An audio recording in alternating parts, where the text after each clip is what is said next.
എൻ്റെ അച്ഛൻ്റെ പേര് സേനൻ എന്നാണ്, സെബാൻ എന്നല്ല. 2 വർഷമായിട്ട് പറഞ്ഞു ഞാൻ സന്ദീപ് സേനൻ, നിർമ്മാതാവ്. എല്ലാവർക്കും ആക്ട് എന്ന് പറയുന്ന ഈ സിനിമയുടെ അണിയറ പ്രവർത്തകർക്ക് എല്ലാവർക്കും, പ്രത്യേകിച്ചും ഡോൺ, ഈ പറഞ്ഞതുപോലെ ഡോൺ എപ്പോഴും ഒരു വിസ്മയമായിരുന്നു. യൂഷ്വൽ ഒരു സിനിമയുടെ എഡിറ്റ് പാറ്റേണിൽ നിന്നും വളരെ വ്യത്യസ്തമായിട്ടുള്ള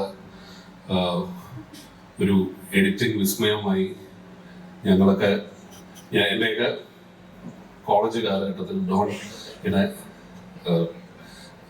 ഞങ്ങളെയൊക്കെ വിസ്മയിപ്പിച്ച എഡിറ്ററാണ്. ഞാൻ ആദ്യമായിട്ട് ഡോണിനെ കാണുന്നത് ബാബ കല്യാണിയുടെ ലൊക്കേഷനായിരുന്നു. ഷാജികളുടെ തന്നെ പടത്തിൻ്റെ ലൊക്കേഷനിൽ സ്പോട്ട് എഡിറ്ററായിട്ടാണ് കാണുന്നത്. അപ്പം അന്ന് മുതൽ ഇന്ന് വരെ ഡോണിൻ്റെ വർക്ക്സ് മലയാളത്തിലും തമിഴിലും തെലുങ്കിലും എല്ലാം ഡോണിൻ്റെ പ്രാഗൽഭ്യം തെളിയിച്ചിട്ടുള്ള ഒരു മികച്ച എഡിറ്ററാണ്. നല്ല എഡിറ്റേഴ്സ് നല്ല സംവിധായകരാകുന്നു എന്ന് പറയുന്നതിൽ അതിശയമില്ല. അപ്പോൾ ഡോൺ, എനിക്ക് തോന്നുന്നു ഡോണിൻ്റെ 3ാമത്തെ സിനിമയാണെന്ന് തോന്നുന്നു ഡയറക്ടോറിയൽ. അപ്പോൾ ഒന്ന് ഡോണിന് എൻ്റെ ആശംസകൾ. ഞാനൊരു വലിയ ശിവഭക്തനായതുകൊണ്ടാണെന്ന് തോന്നുന്നു ആദ്യത്തെ പാട്ട് എനിക്ക് ഭയങ്കര രോമാഞ്ചം, ഗൂസ് ബംസ് ഉണ്ടായൊരു പാട്ടാണ് എനിക്ക്. അപ്പോൾ അതുകൊണ്ട് പ്രത്യേകിച്ച് ആ പാട്ട് മ്യൂസിക് ഡയറക്ടർ ചെയ്തിട്ടും എൻ്റെ ആശംസകൾ വിനായക് ശശികുമാറിന് ഉൾപ്പെടെ. പിന്നെ ഞാനിവിടെ എത്താൻ മറ്റൊരു കാരണം, ഒന്ന് എൻ്റെ വളരെ അടുത്ത സുഹൃത്തും എൻ്റെ ഒരു മൂത്ത ജ്യേഷ്ഠനെ പോലെ ഞാൻ കാണുന്നത് ഷാജു.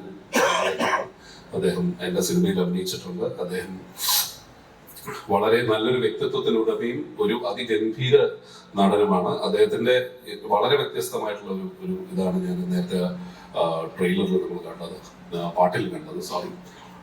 അപ്പോൾ അദ്ദേഹം ട്രെയിലറിലും പാട്ടിലും. പിന്നെ എൻ്റെ കുഞ്ഞനിയൻ ആകാശിനെ ഞാൻ സച്ചേട്ടൻ്റെ കൂടെയാണ് ഞാൻ കാണുന്നത്. ആകാശിൻ്റെ അമ്മ ചേച്ചിയും എല്ലാം എനിക്ക് വളരെ വേണ്ടപ്പെട്ട ഒരു ക്ലോസ് ഫാമിലി ബോണ്ട് ഉണ്ട് ഞങ്ങൾ തമ്മിൽ. അപ്പോൾ ആകാശിൻ്റെ ആദ്യത്തെ സിനിമ എന്ന് പറയുന്നത് ഞാനും എക്സൈറ്റഡ് ആണ് കാണാനായിട്ട്. ആൻഡ് ടു ഷാജോൺ പുള്ളി എൻ്റെ സിനിമയിൽ ഇപ്പോൾ അഭിനയിച്ച് വന്നതേ ഉള്ളൂ. അദ്ദേഹത്തിൻ്റെ ലൊക്കേഷൻ വെച്ച് കാണാൻ പറ്റിയില്ല, എവിടെയെങ്കിലും വെച്ച് കണ്ടതിൽ സന്തോഷമുണ്ട്. ഞാൻ അവിടെ എത്താൻ പറ്റിയില്ല. അപ്പോൾ അദ്ദേഹത്തിനും മറ്റ്